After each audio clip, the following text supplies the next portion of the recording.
So far for number bases, we have looked at counting and we have looked at arithmetic. And now we are going to talk about converting numbers between different bases.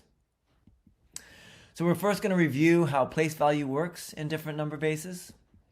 We're going to convert some numbers between different bases and then explain how this connects with computers and find some bases that are really nice for dealing with computer numbers. So let k be a number that is at least 2. We're going to be looking at numbers base k. So if we want to look at what the digits of the numbers of base k mean, well, we're going to be using the numbers starting at 0, then 1, then 2, all the way up to k minus 1. That's going to be our last digit. So we have k digits starting at 0, ending at k minus 1. If k is bigger than 10, we're going to use other symbols for the digits. And then once a digit goes past k minus 1, it becomes a 0, and then we increase the digit to the left by 1. If there's no digit, we just put a 1 there and continue counting. So if we want to convert 2, 4, 7, 3, 6 base 8 into base 10, this is something we've done before, but I just wanted to review. We're going to look at the place value, right? So the 6 on the end, that is the units, so we get 6 ones. That's just plain old 6. The next one is 3 times 1, 0 base 8. That's 3 eighths. That's 3 times 8, which is 24. The next one is 1, 0, 0 base 8. That's 8 squared. So we get 7 8 squared. That's going to give us 448. We continue. The number 4 is the number of 8 to the cubed, 8 cubed. We get 4 8 cubes, which is 2048. And then finally, that last 2 is the number of 8 to the fourths. And that is 2 times 8 to the fourth equals 8192. Then we just add them all up, and we end up with 10,718. So now let's see what happens when we convert from base 10, because we're used to dealing with base 10. That's one of the reasons that it is relatively easy to convert to base 10. Maybe not totally easy, but relatively easy. So let's say we want to convert the number 35,278, that's in base 10, to base 16. All right, and that's another word for base 16 is hexadecimal. So we want to find out what to put in each of the places for the place value, right? So there's a couple ways you can do this. I like looking at the highest place value first. So the highest place value we want to look at, we're doing base 16, so we want to look at powers of 16 and how the powers of 16 compare to our number. Right, and so if we look, say, at 16 cubed, that gives us 4,096. That is less than the number that we want to convert. But if we go to 16 to the fourth, that is 65,536. That is bigger than our number. So that means we're not going to get any 16 to the fourths in our place values. But we are going to get at least one 16 cubed, and probably more, since 4,096 is a lot smaller than the number that we're trying to convert. So the question is, well, what are we going to put in our 16 cubed place? How many of those 16 cubes go into 35,278? And if that problem sounds familiar, right? How many 16 cubes? That sounds a lot like when we were doing division and finding remainders. So what we're going to do is find out how many 16 cubes go into 35,278, and there are 8 of them.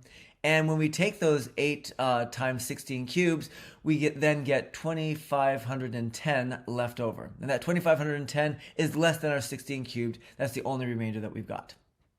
So that tells us that we're going to put an 8 in the 16 cubed place. Well, what do we put in the 16 squared place? Well, in order to do that, we got to look at what's left over. What's left over is that 2,510. And if we want to find out how many 16 squareds go into that, well, we look at division and remainder again. So we get 2,510 is equal to 9 times 16 squares. That's the most 16 squares that go into 2,510. And we get a remainder of 206. So that means we're going to put a 9 in the 16 squareds place. How many 16s? Well, I mean, you've probably figured that out from what we did before. We're going to look at that remainder 206. We're going to figure out how many 16s go into it. And when we do that, we get 12 times 16. That's our quotient is 12 with a remainder of 14. And now we have an interesting problem. What do we do with that 12? It was easy to see what the digit that we were going to use when we had an 8 or a 9. Those are digits that we're used to using. But 12 is a 2-digit number in base 10. Well, remember, we're in base 16 now. That means we have 16 fingers. Well, we can imagine we have 16 fingers. And that means we have to have 16 digits. Well, the first 10 digits are 0 through 9, but then we have to keep going because we have to go all the way up to 16 different digits. Well, then we start with the alphabet. So after 9, we have A, which represents the number 10 in base 10. B represents 11. C represents 12. By the way, that's the one we're looking for. D represents 13. E represents 14. And F represents 15. So we wanted 12, so we want that C. So remember, 206 was 12 times 16 plus 14. That means we're going to have a C in the 16s place. And then at the very end, we look at how many units we get for 14. Well, 14 is just plain old E, right? If you look at the chart up top. And so that means we're going to have an E in the ones place. So to summarize, we're going to have an 8 in the 16 cubes place, a 9 in the 16 squares place, a C in the 16th place, and an E in the ones place. Put them all together, you get 8, 9, CE, base 16, or if base 16 is special, we call that hexadecimal, you can just say 8, 9, CE and put hexadecimal in parentheses. All right, so that gives you an idea about how to convert to a base that is not base 10. The next thing we're going to talk about is some special bases that are very nice for dealing with computers. So before we talk about what those bases are, I do want to mention that we know that computers really only deal well with 2 digits. They're a very binary creature, and those digits we use are 0 and 1, which means that if we want to represent a number to a computer, we got to represent that number in base 2, right? And that's also known as binary. However, there is a small issue. This isn't a big computer issue necessarily, but it is a very important human issue. And that is if we were to look at a number like 92 and represent that as a binary number, as a number in base 2, we get 10111100, and that is what? 1, 2, 3, 4, 5, 6, 7 digits, right? And that is a lot of digits to keep track of.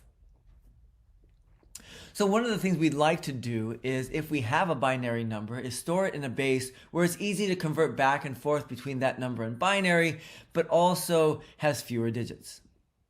Our solution is to use something like either base 8, which is called octal, or base 16, which is called hexadecimal.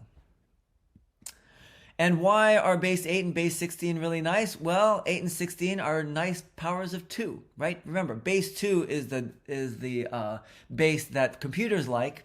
We want something that'll convert nicely, and it turns out powers of that 2 are going to do well for us. And we'll see how in a little bit. In particular, conversion is going to be a lot easier. We don't have to do a lot of that division that we were doing before. So let's say we had a number. This one has what? This one also has 7 digits. It's a little bit different than our last one. We have 11101011, and let's say we want to convert that to base 8. So the first thing I want to look at is the 4th digit from the left. The 4th digit from the left is, let me see, we have the 1's place, the 2's place, the 2 squared, that's the 4's place, the 2 cubed, that's the 8's place, right? So that digit represents the number 1 times 8. In particular, that 1 times 8 is not going to be part of the units part of our number when we're in base 8. Right? Can't be part of the units, it's too big. You only can go from 0 to 7 in base 8. That means if we want to find the units, we have to look at the last 3 digits. And that's not so bad. We have 0, 1, 1, we have 1 unit, we have 1, 2. 2 plus 1 is 3, right? That represents the number 3, which means that 3 is going to be the units digit. All right, well, that was not too bad. Now let's see what happens when we continue to the next 3 digits, right? So if we look at that, well, that 1 on the, we get 101, right? And that first one represents base 132, the first one on the left is 1 times 2 to the 4th, which is 32. Our 0 represents 2 to the 4th, which is 16. And finally, that 1 to the very right of that triple is the 8th digit, 2 cubed. Now, we are looking about how many 8s are going to be in our number, who is going to be in the 8th digit. So in order to do that, I'm actually going to add these 3 numbers together. So that 32 is really 4 times 8, that, and then the 0 times 16 is still just 0, and then the 1 times 8 is just 1 times 8, and that gives us 5/8. Which tells us that the 1 0 base 8, in other words the 8th place, is going to be 5. And you may think, well, why didn't we look at the last one for our base 8? Well, that is because, well, we get 1 times 64, which is actually, 64? Which is too big for, and that's 8/8, right? Which is too many 8s to have a digit. So the 5/8 is all we're going to get. So our final digit is going to be 1 times 64.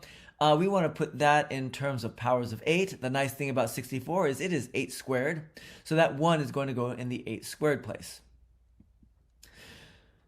Right? And again, 8 squared is the same as 100 base 8. So that digit is going to be 1. So we're going to get 1 in the 100 place. We're going to get 5 in the 10 place. And then in the 1 place, we're going to get 3. So we get 153 base 8.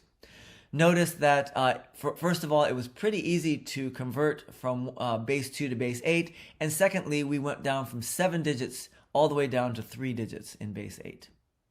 It gets even better when you go from base 2 to base 16. You can get far fewer digits as well. All right, so that gives you an idea about how to convert between the bases. The PDF file that you're looking for now to do your in-class activities is called Converting Between the Bases, and it is included with this video.